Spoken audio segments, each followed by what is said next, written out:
오케이. 34시간에 마지막 34번째 시간 살펴보겠습니다.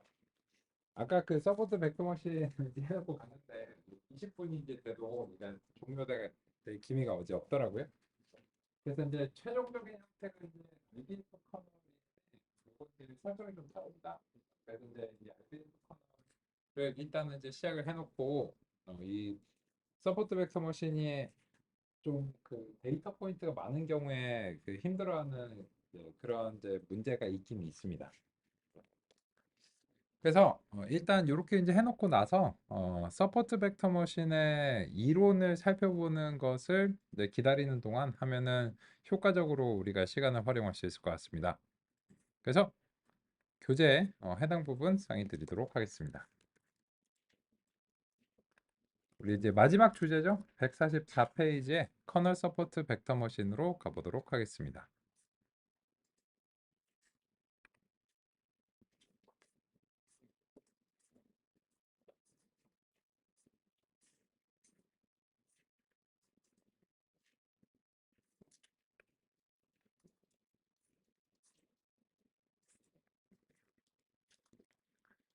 이 서포트 벡터 머신에서는 이제 첫 번째 논의 사항이 여기 이제 보시면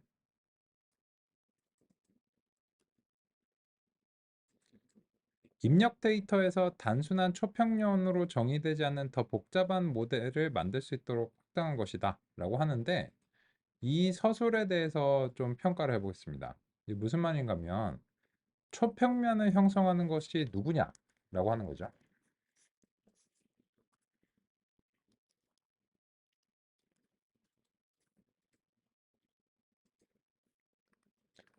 선형 모형에서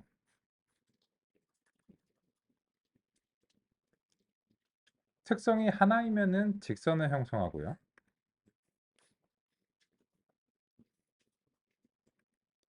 두 개면은 평면을 형성하는데요. 임의의 n개를 하는 경우에는 초평면이 형성됩니다. n차원 선형 예측 모형은 선형대수의 내적을 활용하면 보다 간결하게 표기할 수 있습니다. 선형 모델을 보다 일반적으로 표기하면 입력과 입력에 적용되는 가중치와 편향의 함수라고 할 수 있습니다. 가중치와 편향은 매개 변수라고 합니다. 선형 모델의 출력은 매개 변수로 결정됩니다. 그렇기 때문에 매개 변수는 출력에 대한 해법이라고 할 수 있습니다. 따라서 이것이 학습의 목표입니다. 즉, 주어진 데이터 집합에 대해 최적의 매개 변수를 찾는 것이 곧 학습입니다. 그런데 여기서 이 W1부터 임의의 WN까지 이렇게 되는데, 이게 일반적으로 초평면입니다.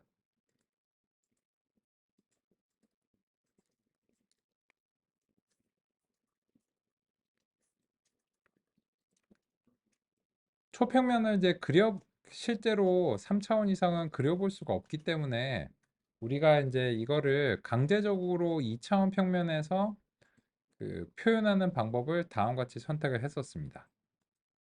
선형 모델은 특징 차원에 따라 표현력이 증가합니다. 1차원 특징인 경우 직선의 결정 경계를 생성합니다. 2차원인 경우 원래는 평면을 그리게 되는데, 다차원의 2차원 평면에서 표현하기 위해 x2가 x1의 제곱이라고 하겠습니다. 그럼 2차 방정식으로 표현할 수 있고 포물선이 그려집니다. 3차원인 경우에 같은 방식으로 x2는 x1의 제곱, x3은 x1의 세제곱이라고 하면 3차 방정식의 곡선을 그리게 됩니다. 이런 식으로 살펴보면 선형 모델에서 특징 차원이 증가할수록 보다 복잡한 모형 구성이 가능하다는 것을 이해할 수 있습니다. 그래서 임의의 n차원에 대해서 이 선형 모형을 잘 하도록 만들려고 하면은 이제 다음 같은 방식으로 이제 될 수 있다는 건데, 문제가 뭐냐?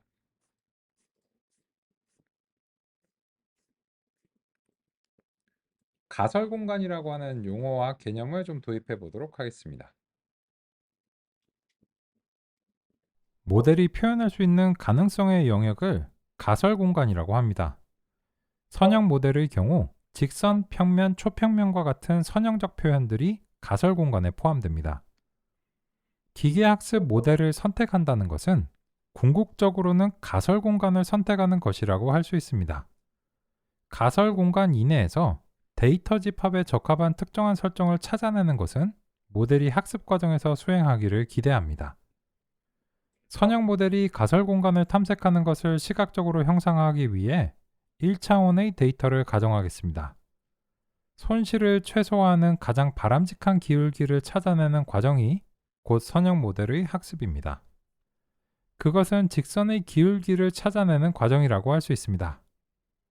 이때 그림을 단순하게 제시하기 위해 편향은 0인 경우를 가정했습니다. 실제로는 편향까지 고려해야 합니다. 만약 대상 데이터 집합이 선택된 모델의 가설 공간 내에서 표현이 어렵다면 최적화에 실패합니다. 이런 경우라면 보다 넓은 가설 공간을 갖거나 다른 형태의 가설 공간을 갖는 모델을 선택해 적용하고 평가하는 것이 필요합니다.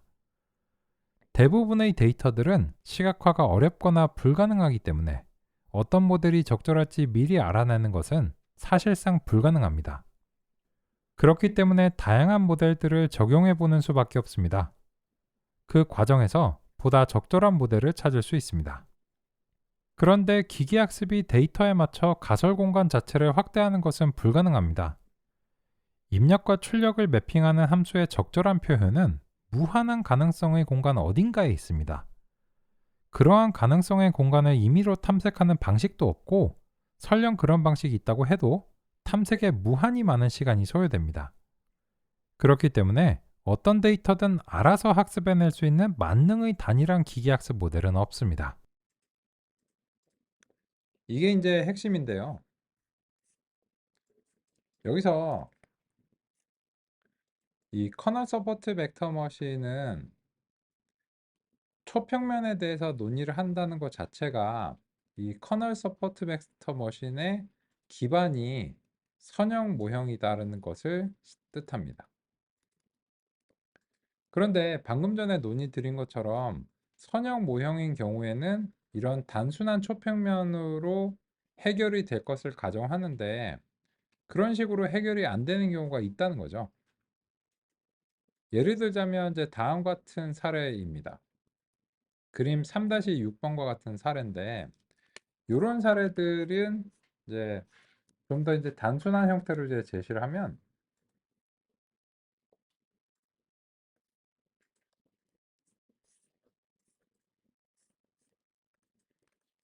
이런 식의 이제 패턴이라고 할 수 있습니다. 그런데 이런 2차원에 대해서 우리가 선형 모형을 하면은 이런 그 직선을 통해서 이 문제를 해결을 해야 되는데 이게 해결이 잘 안 됩니다. 그죠?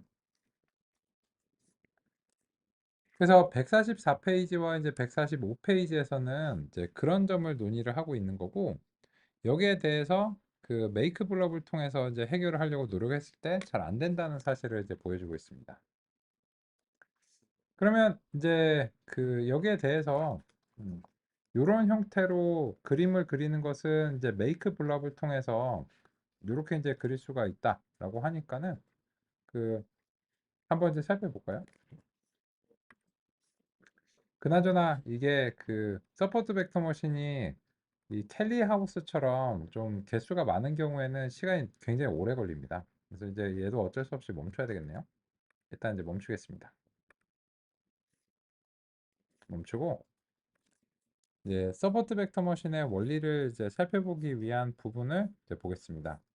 서포트 벡터 머신이 그 장단점이 있는데 단점이라고 하면 이제 지금 경험하시는 것처럼 그 데이터 포인트가 많은 경우에 시간이 이제 너무 오래 걸리는 단점이 있어서 요새 이제 빅데이터에는 잘 안 쓰입니다.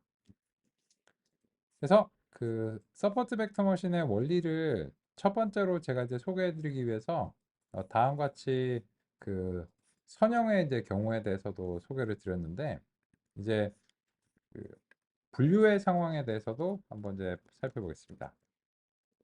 사이클런의 이제 데이터 세트에서 이제 메이크 블랍스 이거 이제 가져오고요. 그리고 XY를 이렇게 이제 해서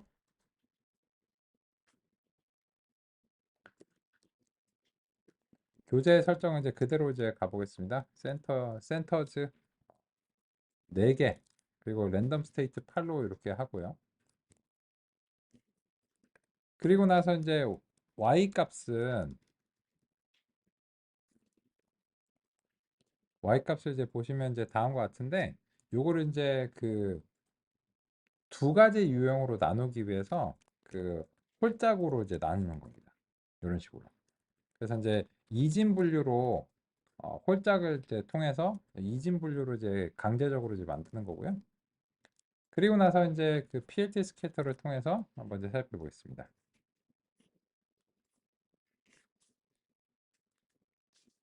이 과정에서 추가적으로 이제 논의를 드리고 싶은 부분이 있어서 요걸 이제 그 살펴보겠습니다.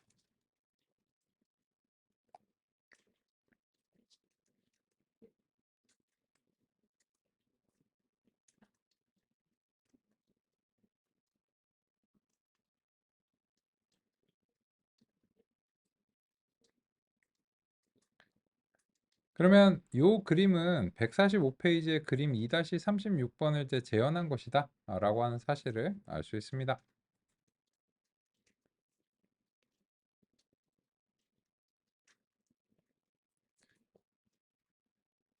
이런 형태의 데이터에 대해서 우리가 선형 분류기를 적용해 보겠습니다. 리니어 모델인데 선형 분류기를 논의드린 적이 없어서요. 그래서 이 선형 분류기의 원리도 한꺼번에 논의를 드리겠습니다. 이거는 로지스틱 획입니다. 얘는 선형 분류기입니다. 이름에 회기가 들어가는데 얘는 분류기이기 때문에 어, 좀 논의드릴 필요가 있고요. 그리고 이제 처음 논의드리는 것이기 때문에 한꺼번에 논의를 살펴보겠습니다. 그러면 여기에 대해서 그 로지스틱 리그레션을 학습시켜 보겠습니다. 학습시키고, 그리고 이제 그 이거는 이제 정확도죠. 이 분류 정확도이기 때문에 퍼센트로 표현이 가능합니다. 이거는 이제 샘플의 개수가 몇 개 없기 때문에 굳이 이제 뭐 그 퍼센트를 소수점까지 볼 필요가 없어서 이런 식으로 이제 보겠습니다.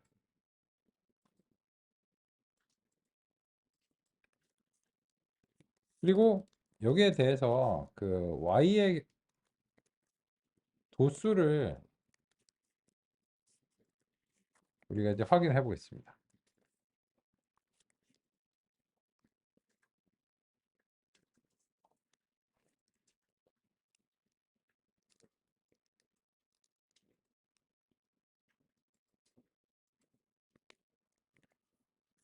이거는 그냥 하던 대로 할까요?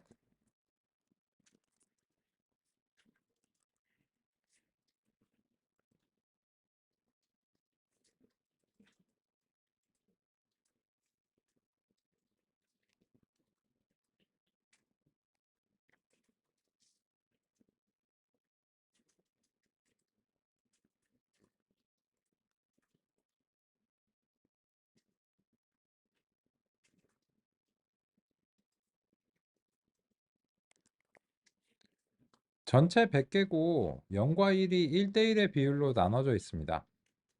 그런 상황에서 지금 선형 분류기를 도입하면 정확도 65%밖에 안 나옵니다. 이거는 최소값이 50%라고 하는 것을 보면은 거의 최소값에 가까우니까는 큰 의미가 없는 분류다라고 하는 사실을 알 수 있습니다. 그런데 이제 이게 선형 모형이기 때문에 얘도 내부적으로 매개 변수를 학습합니다. 그래서 이제 지난번에 논의 드린 것처럼 이 코에피션트를 다음과 같이 이제 획득을 할 수가 있고요. 인터셉트도 다음과 같이 이제 획득이 이제 가능합니다. 그러면 여기에 대해서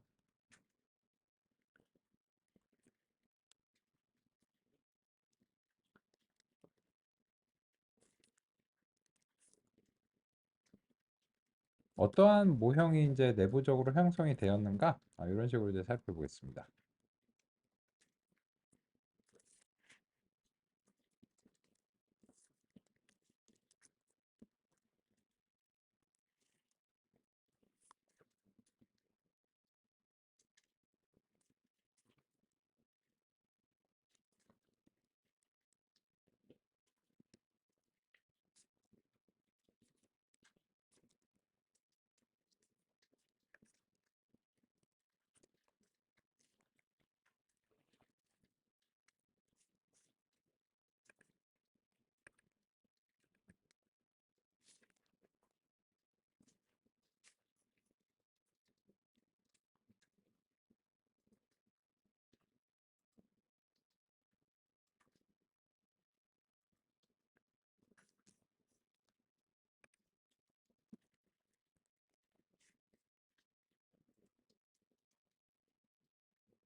잠시 확인하는 시간 갖겠습니다.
그러면 이제 이렇게 모형이 형성된 것을 다음과 같이 출력을 했는데 이번에는 제가 Y라고 하지 않고 Z라고 표기했습니다.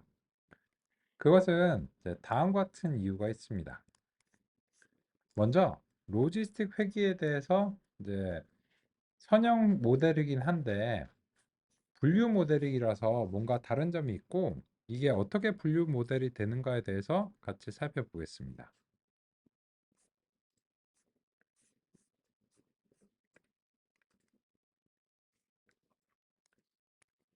선형 회기에서는 선형 회기는 다음과 같이 동작합니다.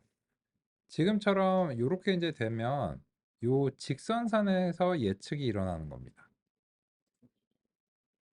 이런 경우에는 요 예측 값이 직선상의 값이기 때문에 연속적인 이제 실수 값이고 그 실수를 근사하는 이제 부동소점 값으로 메모리에서 표현이 되겠죠. 그런데 선형 모형을 통해서 분류를 수행한다는 것은 이제 어떤 것인가?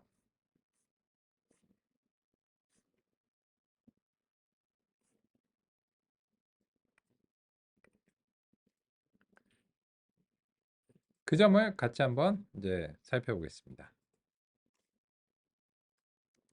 로지스틱 회기는 1958년에 데이비드 콕스에 의해 소개되었으며 이는 통계학의 전통적인 문맥에서 발전했습니다.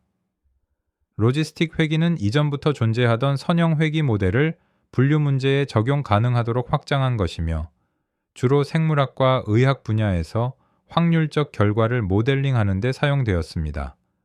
로지스틱 회기는 선형 회기의 원리를 활용하여 분류 문제에 적용하는 모델입니다. 이 모델의 주요 특징은 선형 회기의 출력을 클래스 소속 확률로 해석하도록 변환하는 것입니다. 분류 작업에서 모델은 단순히 이것 또는 저것으로 결정하는 대신 각 유형에 속할 확률을 출력합니다. 이 확률은 예측의 자신감을 수치로 나타내며 이를 통해 결과를 더 세밀하게 분석할 수 있습니다.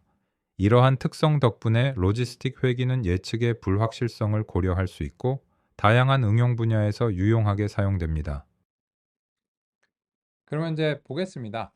여기 보시면 로지스틱 회기 같은 경우에는 이 선형 모형에서 이 그림을 이제 살펴보시면 X1에 대응하는 이제 W1, X2에 대응하는 W2, 그리고 이제 XN에 대응하는 이제 WN이 할당되는 것을 다음과 같이 그림으로 표현하고자 했고, 그것이 이제 그 합쳐지는 것이 W와 X 벡터의 이제 내적으로 이제 표현이 됐습니다. 그런데 예전에는 그냥 요 값이 바로 Y가 됐습니다. 그런데 이거를 어떻게 처리하는가에 따라서 회귀가 되느냐 분류가 되느냐가 달라지는데, 다음과 같이 정리할 수 있습니다. 선형 회귀에서는 모형의 출력이 곧 예측입니다. 로지스틱 회귀에서는 선형 모형이 중간 출력이고 이것을 시그모이드 함수로 변환하여 최종 출력을 얻습니다. 결과적으로 형성된 선형 모형은 유형을 분류하는 결정 경계로 해석할 수 있습니다.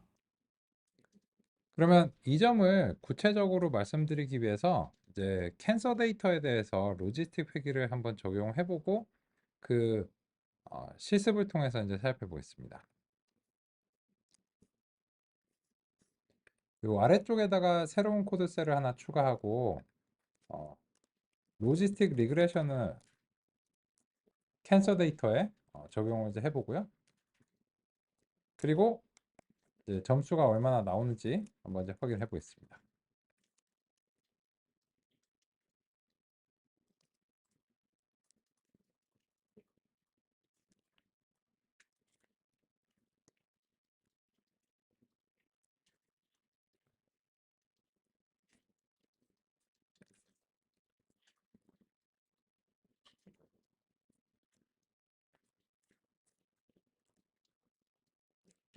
그리고 요거 같은 이 선형 모형의 로지스틱 리그레션은 그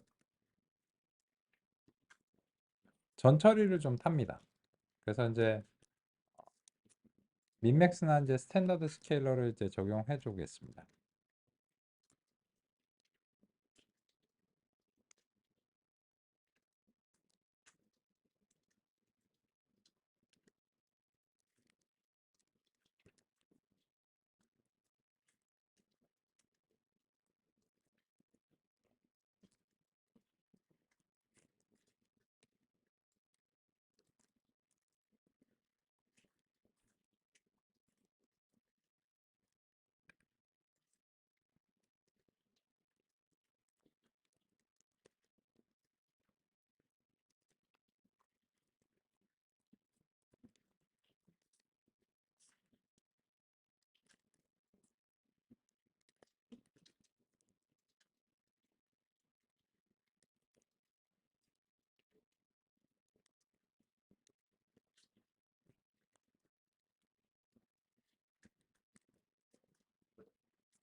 이번에는 그리드 설치를 우리가 좀 직접 해보겠습니다.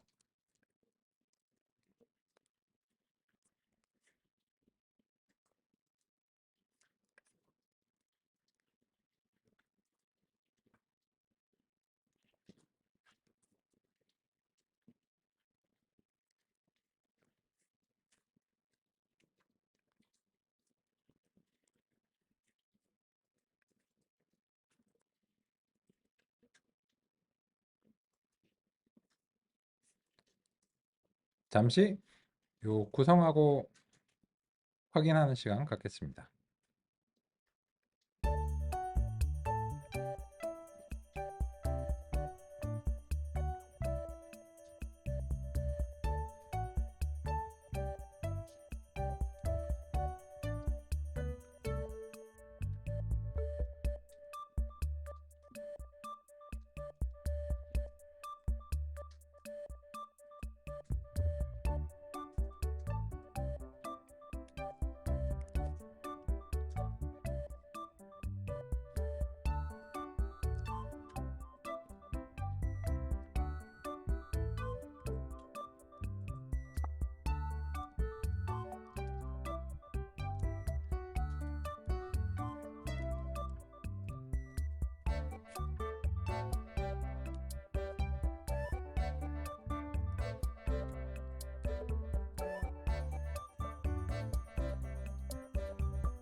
그러면 같이 한번 살펴보겠습니다. 보시면 이제 요 로지스틱 리그레션에서는 C라고 하는 설정이 이제 주요한데요. 여기서 이제 맥스 이터레이션은 이제 어, 학습 횟수입니다. 근데 이 기본값이 100으로 설정되어 있는데 이게 학습 횟수가 너무 작으면은 학습이 중간에 이제 끊길 수가 있어서 최대 반복 횟수를 이제 늘려줍니다. 이게 이제 100번만 해도 될 수도 있는데 그 안 될 수도 있습니다. 그래서 아까 이제 그냥 기본값으로 설정하게 되면 경고가 막 등장하기 때문에 요걸 이제 늘려줬고요. 이 맥스 이터레이션은 최대 학습 횟수입니다. 그래서 만약에 그 이 500번 정도에서 그 학습이 완료가 되면 그러면 이제 거기서 멈추기 때문에 이거는 넉넉하게 주셔도 괜찮습니다. 그리고 요 C라고 하는 값은 다음과 같이 이제 로그 스케일로 변화를 하면서 튜닝을 하는 것이 이제 기본인데 이렇게 하면은 이게 그리드 설치입니다.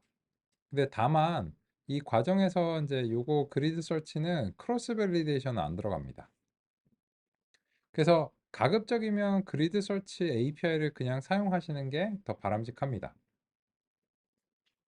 그런데 이번에는 왜 이렇게 했는가 하면은 이 C라고 하는 설정이 어떤 영향을 미치는지를 보다 간결하게 보기 위해서 이 그리드 설치 대신에 일단 이렇게 이제 해서 결과를 이제 출력을 해봤습니다. 그러면 이제 보시면 테스트 점수가 제일 좋은 거는 이제 기본값 1.0 아니면은 0.1 요 두 개가 이제 제일 좋고 거의 이제 비슷합니다. 그래서 이제 결론적으로는 이 두 개가 이제 좋은 건데 이와 관련해서 C 값과 훈련 점수의 관계를 보면 C 값과 훈련 점수가 이제 비례한다는 사실을 알 수 있습니다.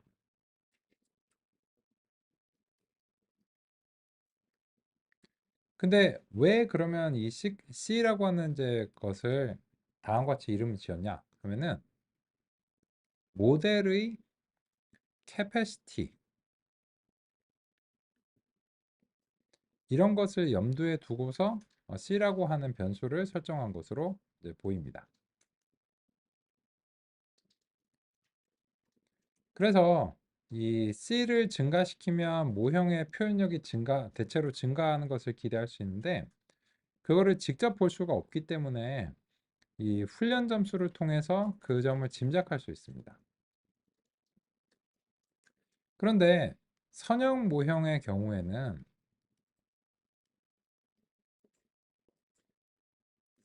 모형의 이 표현력은 가중치의 크기에도 비례합니다. 그래서 이 가중치의 크기도 이번에 이제 한꺼번에 한번 이제 살펴보겠습니다. 그래서 이 평가 결과에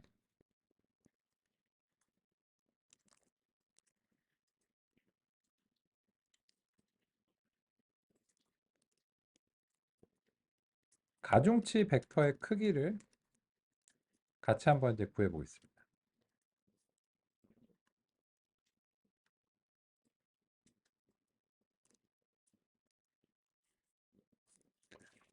이 벡터 크기는 이런 API로 이제 편리하게 구할 수 있습니다.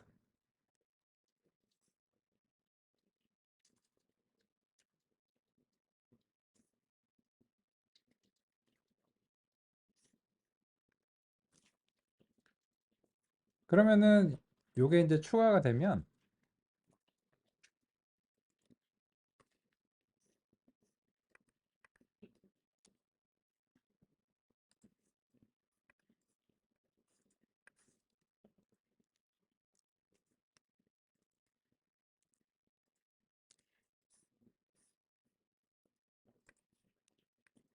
이게 이제 어펜드를 해야 되겠네요.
여기서 이제 그 모델 평가 결과를 이 평가 결과에다가 추가를 해주려고 하는데 이게 이제 튜플이 이제 이렇게 이제 있는 경우에 이렇게 이제 추가를 해줘야 되니까 그지? 이거를 튜플 객체로 만들어서 추가를 해줘야 될 것 같습니다. 꼭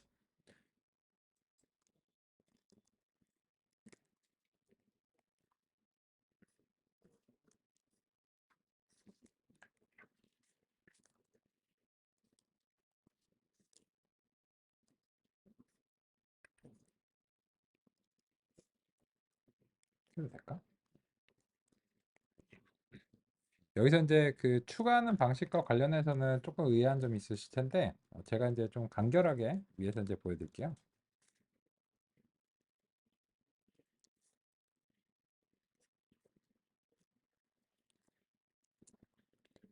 이게 점수가 뭐 훈련 점수 이제 90점, 시험 점수 뭐 80점 이렇게 이제 나왔는데 여기에 대해서 그 우리가 이런 튜플에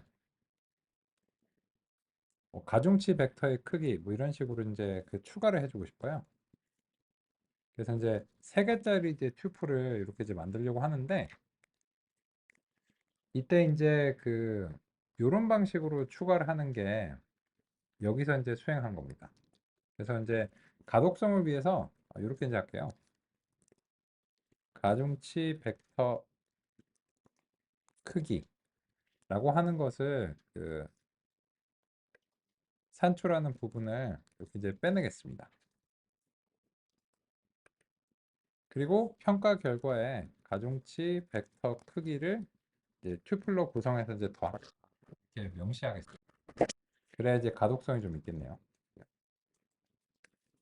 근데 요 주의하실 점은 이렇게 그 하시면은 튜플이 안 되기 때문에 문제가 생깁니다. 그래서 네, 이런 식으로 그 추가를 이제 하겠습니다.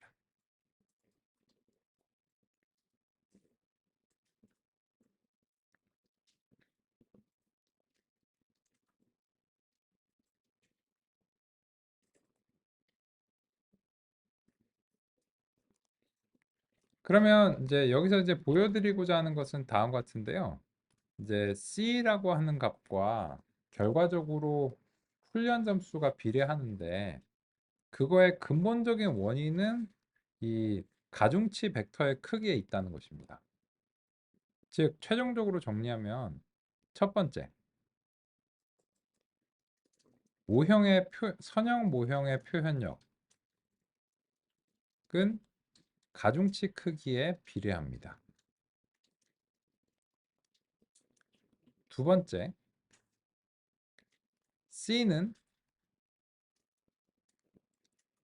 C를 키우면 결과적으로 이 현재 관찰을 보시면 가중치가 커집니다. 따라서 C와 표현력은 비례합니다. 그런데 종종 표현력은 훈련 점수와 비례하는 관계를 갖습니다. 그래서 C가 작으면은 가중치가 작고 가중치가 작다 보니까는 상당히 제한적인 모형이 만들어져서 훈련 점수가 가장 낮습니다. C를 증가시키면 점점 이제 훈련 점수가 이제 증가하면서 C가 100일 때 가중치가 이제 가장 큰데요. 가중치가 큰다는 것은 이런 느낌입니다.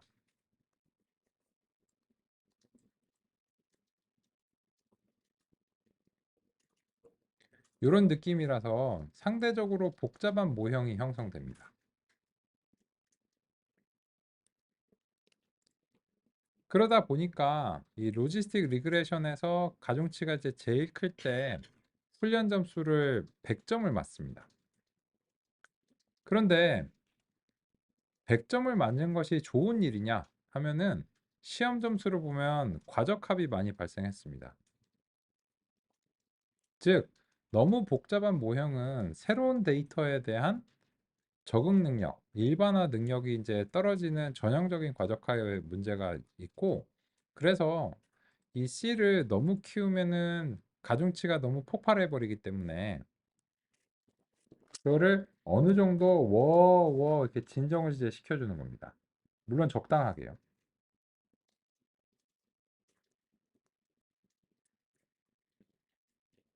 그래서 그 결과 어느 정도 절충점을 이제 찾아야 되는데 그 점이 한 요 정도인 겁니다. 그래서 이런 정도가 상대적으로 핏한 지점이다라고 할 수 있습니다.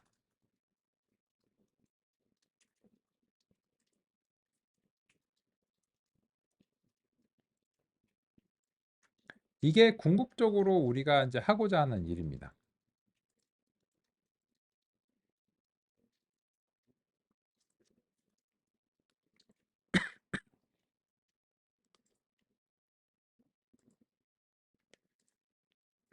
그런데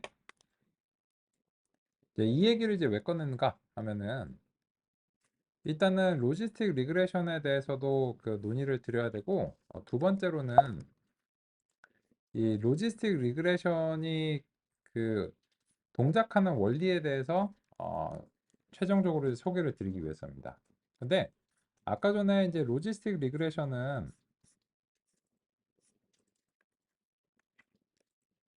분류를 수행하는 모형인데 이 분류를 수행하기 위해서 내부적으로 확률적인 자신감으로 변환을 하는 과정이 있습니다. 그거를 체험해 보기 위해서 다음과 같이 해보겠습니다. 훈련된 로지스틱 리그레션에서 예측이 있고요. 그리고 예측 확률이 있습니다. 그래서 먼저 예측 확률을 다음과 같이 표현을 해보겠습니다.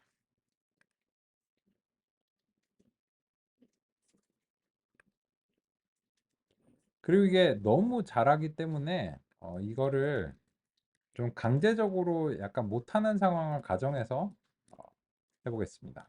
그래서 C를 많이 이제 줄여서요. 일부러 좀 못하도록 만들겠습니다.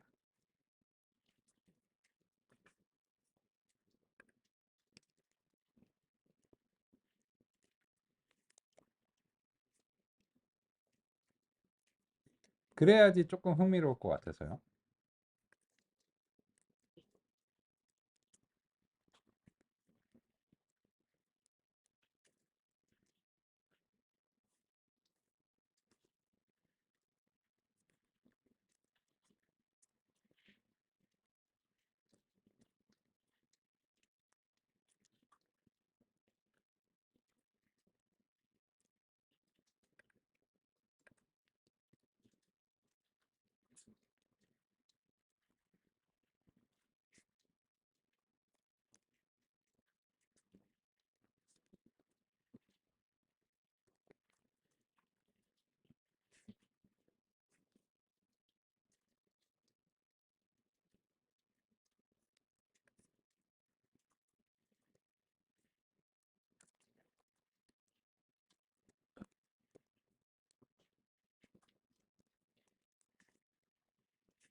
그러면 로지스틱 리그레션의 원리에 대해서 이제 소개를 드리기 위해서 다음과 같이 구성해 봤는데 우리는 보통 그냥 바로 프리딕트를 통해서 그래서 예측이 맞았는가라고 하는 점에만 관심을 가져왔습니다.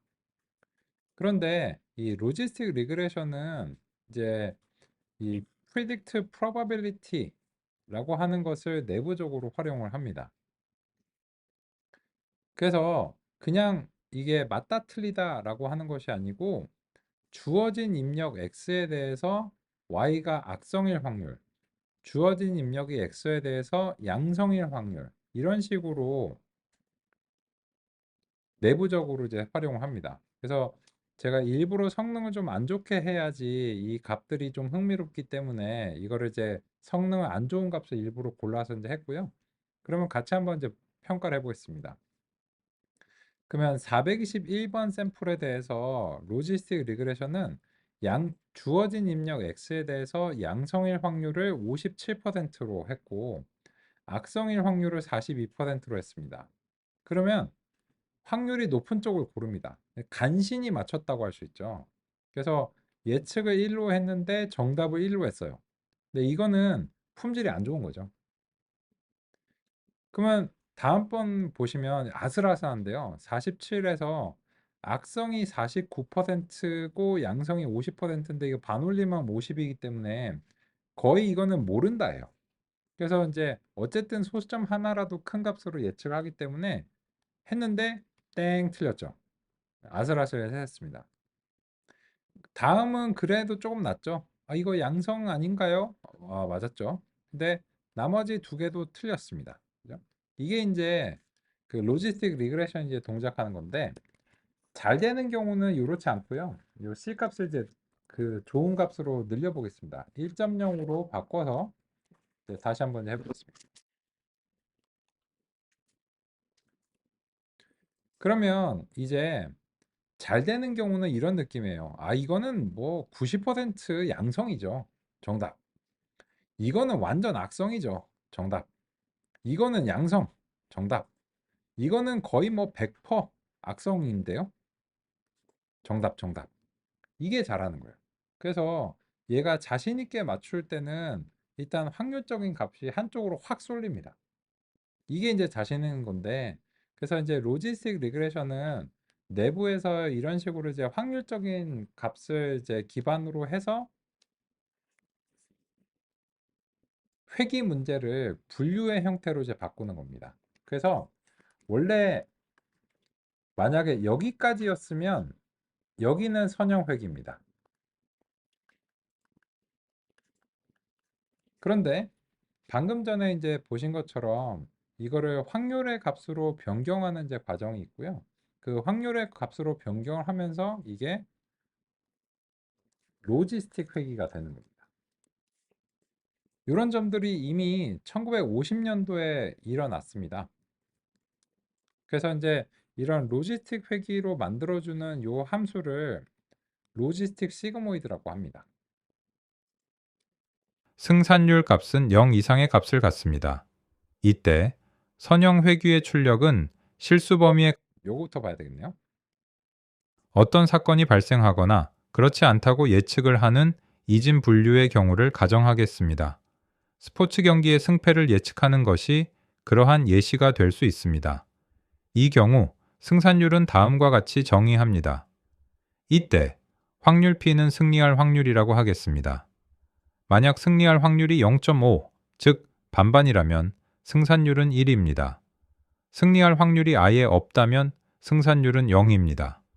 무조건 승리한다면 승산율은 무한대가 됩니다. 도박에서 승산율에 따라 돈을 걸었을 때 기대되는 수익을 계산하는 방식이라고 생각할 수 있습니다. 승률이 0.5이면 승산율이 1이고 이러한 승산율에서 돈을 걸면 평균적으로 자본은 베팅하기 전과 동일합니다. 즉, 본전입니다. 승률이 0일 때 승산율은 0이고 이때 베팅하면 자본은 0이 됩니다. 무조건 승리하는 경우 승산율은 무한대이고 이때 베팅하면 자본은 무한히 증가하게 됩니다. 이런 원리를 응용해서 그 로지스틱 시그모이드라는 함수가 이제 유도됐고 그 결과 선형 회귀가 이제 분류의 모델로 동작할 수 있게 되었습니다. 그런데 이런 논의를 마지막에 드린 이유가 무엇이냐라고 하면은 이런 시그모이드 함수와 같은 것들이 다음의 논의 사항이라고 할 수 있는 인공신경망에서 적극적으로 활용되기 때문입니다. 그래서 이 선형 모형의 이해와 신경망이 이제 맞닿아 있다라고 하는 그런 밑바탕을 좀 깔아놓고 마무리하면 이제 좋을 것 같았습니다.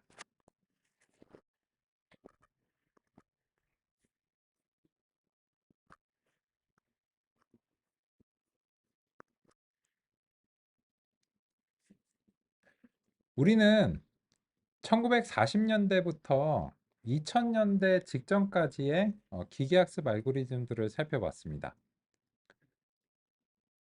왜 그렇게 살펴봤냐면 현재도 이런 알고리즘들이 광범위하게 사용되고 있기 때문입니다.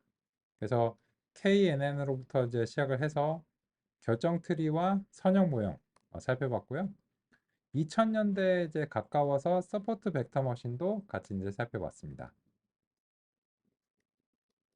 만약에 여기까지 살펴보셨다면, 그리고 비정형성이 강한 영상이나 텍스트 데이터에 대해서 도입하고 이제 또 새로운 도전을 하고자 하신다면 그 다음 차례로서는 딥러닝을 이제 공략하실 수 있는 차례라고 생각합니다. 우리 34시간 동안 다음과 같이 살펴봤습니다. 하시고자 하는 일에 참고가 되시길 바라겠습니다. 우리는 여기까지 알아보겠습니다. 수고 많으셨습니다. 감사합니다. 예, 네, 감사합니다.